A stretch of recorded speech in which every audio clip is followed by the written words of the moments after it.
and welcome to class. In this video we'll be taking a brief break from the previous topics we've been looking at. We want to consider the concept of perpendicular lines, parallel lines, and the angles that they form. Alright, I want to consider the concept of perpendicular lines, parallel lines, and angles. I want to see the angles that are formed around them when you have a perpendicular line. We'll look at their meaning and all that. It is very important that we understand this, because when you're dealing with shapes and figures, there are times whereby you need knowledge of this concept for you to make headway in providing solutions to the problems that are facing you at that particular time in the given problem.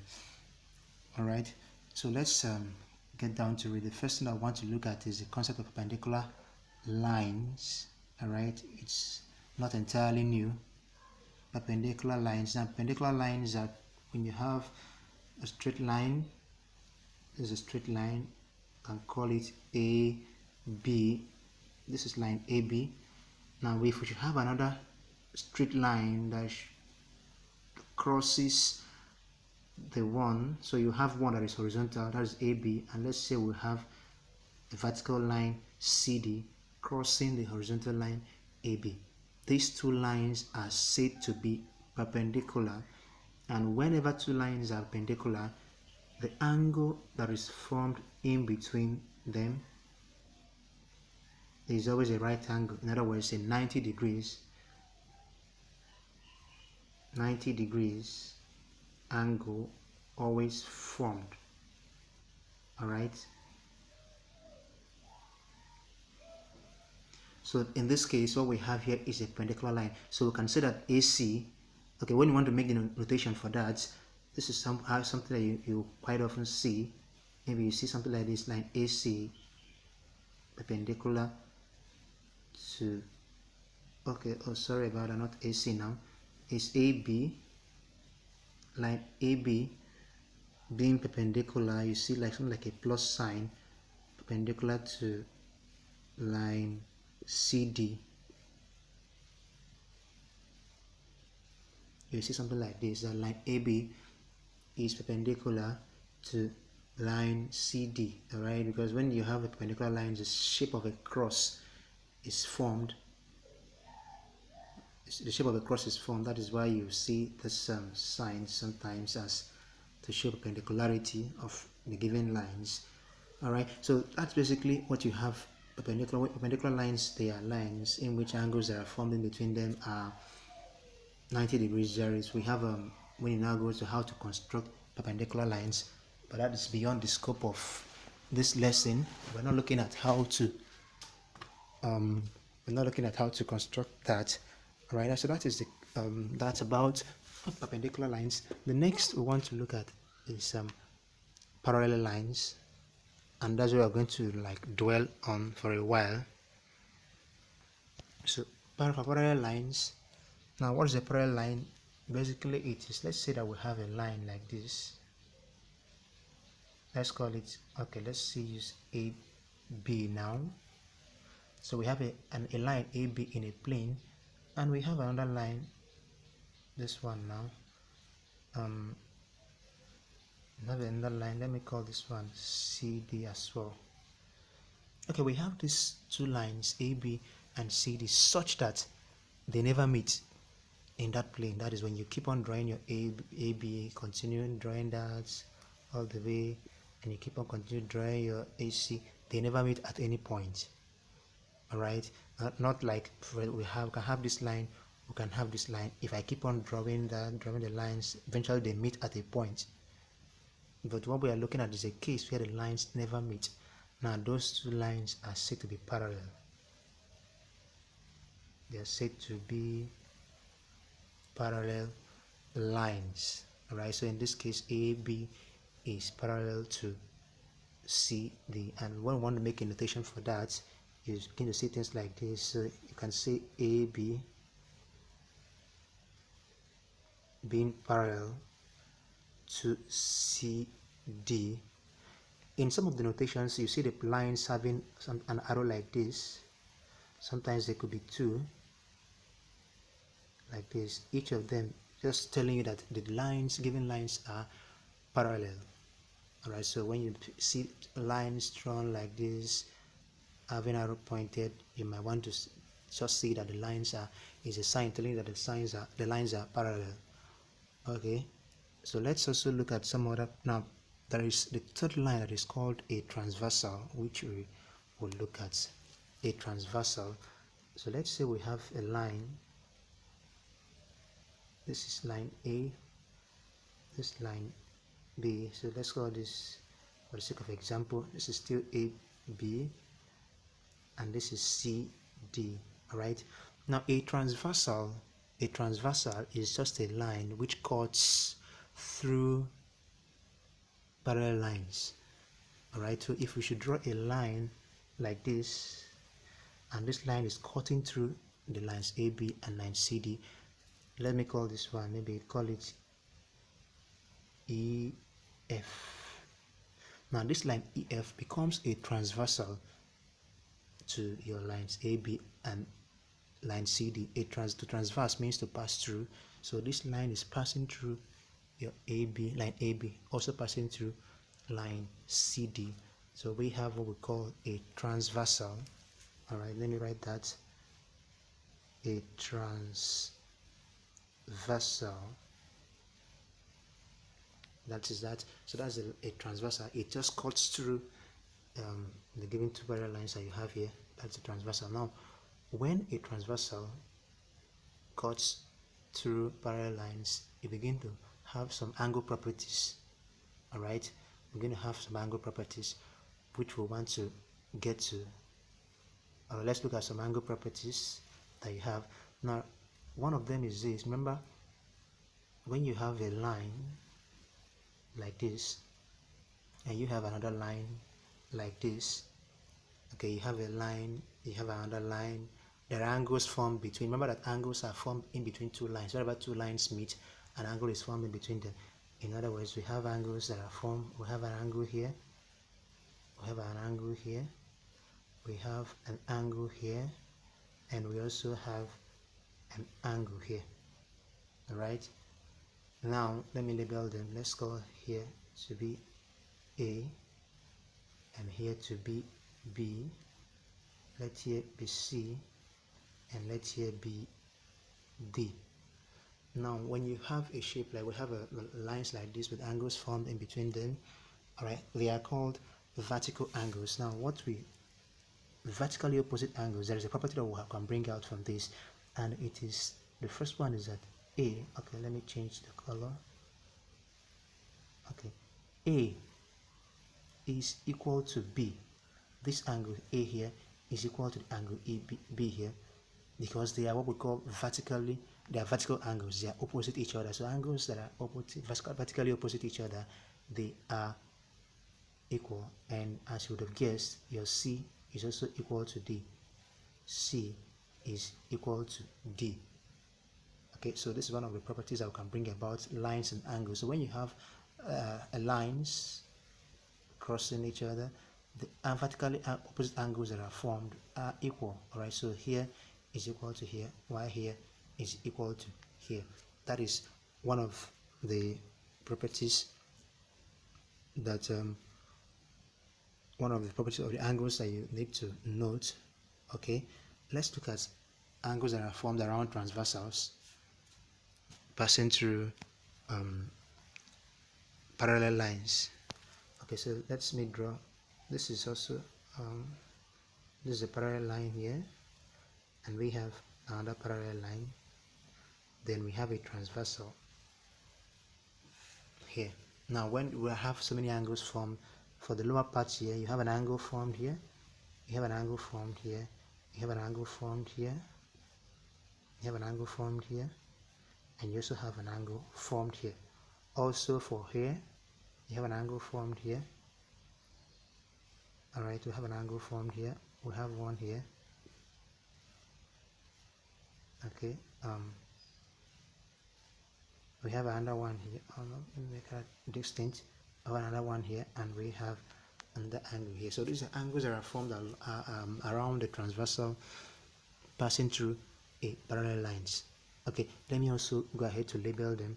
So let's call here A, here B, here C, and here D. Let's call this one E. Let's call here F, here G, and here H. Now let's look at angles that are equal. Now when you look at this particular one here, when you look at this angle here, by the last example that we just looked at, you have vertically opposite angles here. All right, so it means that A is equal to C because they're vertically opposite angles, right? And also means that D is also equal to B. They are vertically opposite angles. This one is opposite to this one. This one is opposite this, right? When you also consider this one here, your E vertically opposite to G, that means that E is equal to G. Your H is vertically opposite to your F, that means that H is equal to F. So these are some of the properties that we can bring out, right? Okay, so that is one. That is note this. Okay, now another thing that we want to bring out is the concept of what we call corresponding angles and alternate angles. All right, so we're looking at corresponding. Let me write that: corresponding and alternate angles.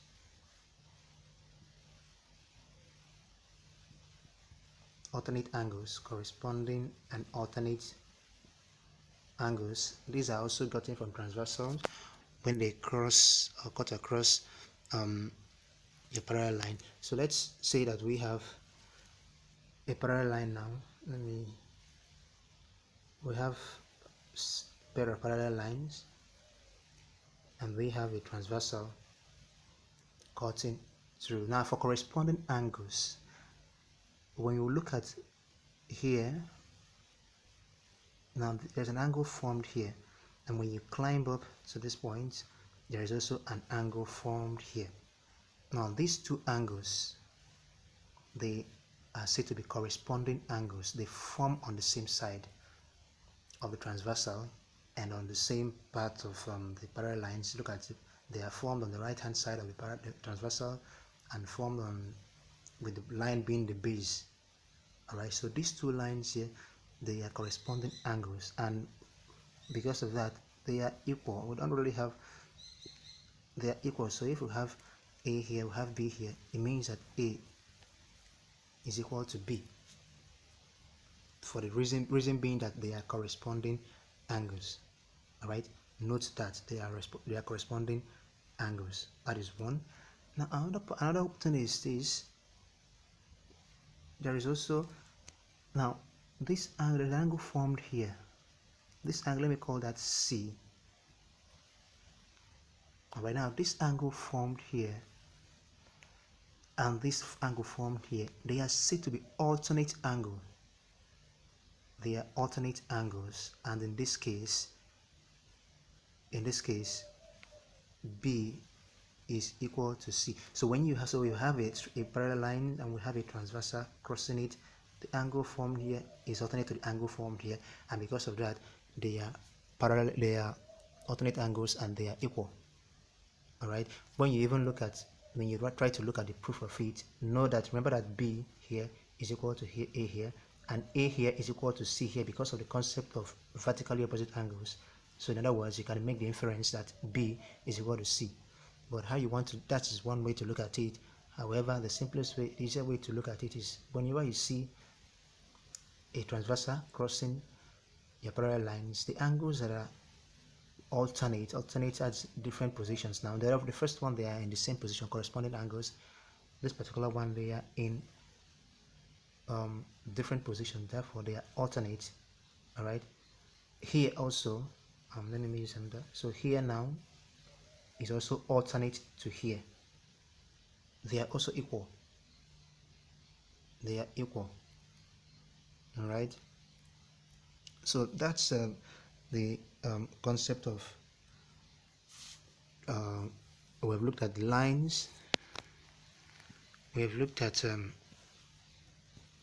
concept of perpendicular lines, that is lines like this. We have looked at parallel lines, they do not meet, all right, and their notations. We have looked at transversal, when a line crosses through you're given pair of lines, that line becomes a transversal. It is cutting through them, it is going across as a transversal. We have looked at corresponding vertically opposite angles. When you have two lines crossing each other, angles are formed in between, and we can, from there, we bring out some of them are equal. The ones that are vertically opposite each other, they are vertical, they are corresponding angles. Alright, and we have looked at the case of angles that are formed around transversals cutting across parallel lines. We have looked at the concept of corresponding and alternate angles. Okay, so now that means that if maybe, for example, let's look at a few examples. Maybe you have a line, you have another line here, and you are having a transversal like this, and you are being told that the value of here is 50 degrees, and someone is asking you to find the value of the angle here. They call here A, and then ask you, what is the value of A? What is the value of A? Okay, how do you solve that? All right, that is simple. Now, knowing that, remember that from our case of what we just looked at, here is alternate to here, therefore they are equal. So if you can be able to get the value of angle here, you already know what should be here.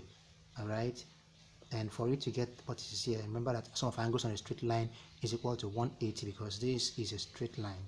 So the sum of angles on a straight line must be 180. That means that if you call here x, it means that x plus 50 is equal to 180 degrees, which means that x is equal to 180 minus 150, and that will give you the value of, oh sorry, not 150 now, that's 50 there,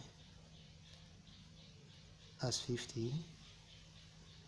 Therefore 180 minus 50 would give you 130 degrees. So you knowing that here is equal to x equal to 130 degrees, it means that also A is also equal to 130 degrees, because they are alternate angles. So if here is 130 degrees, that means that here also is 130 degrees. They are alternate angles.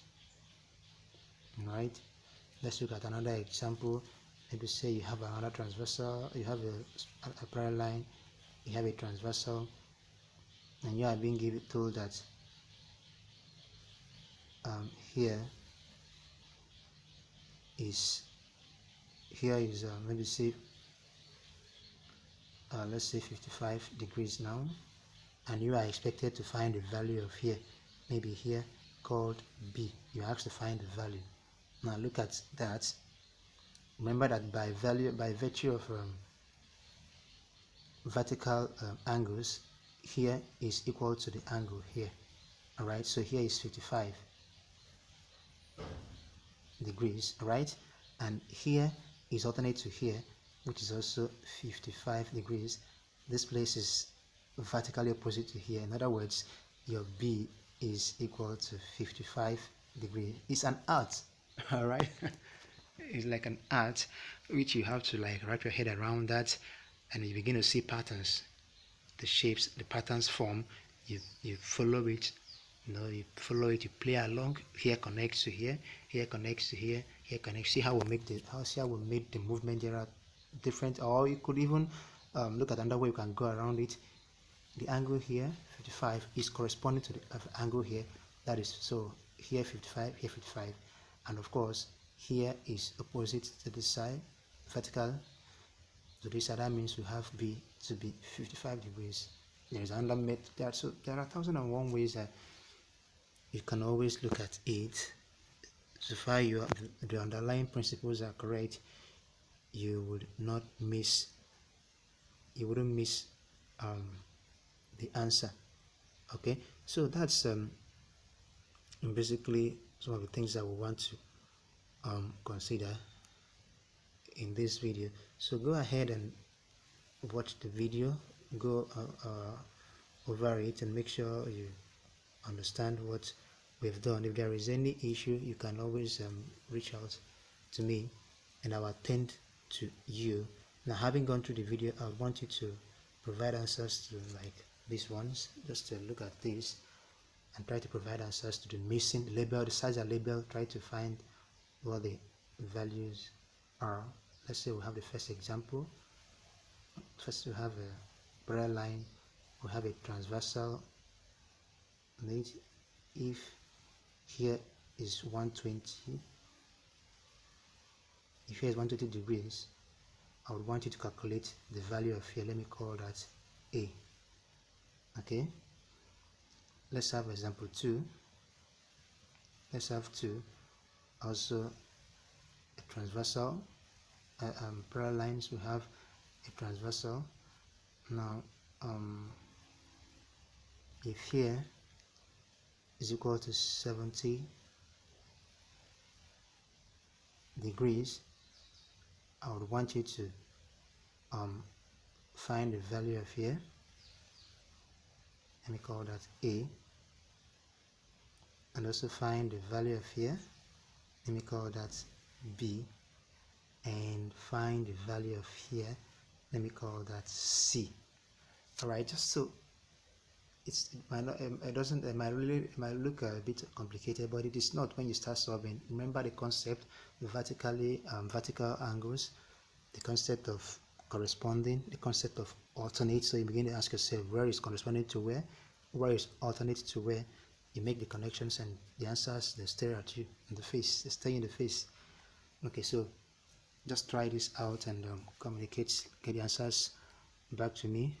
I'll be seeing you in the next video. Stay safe and bye.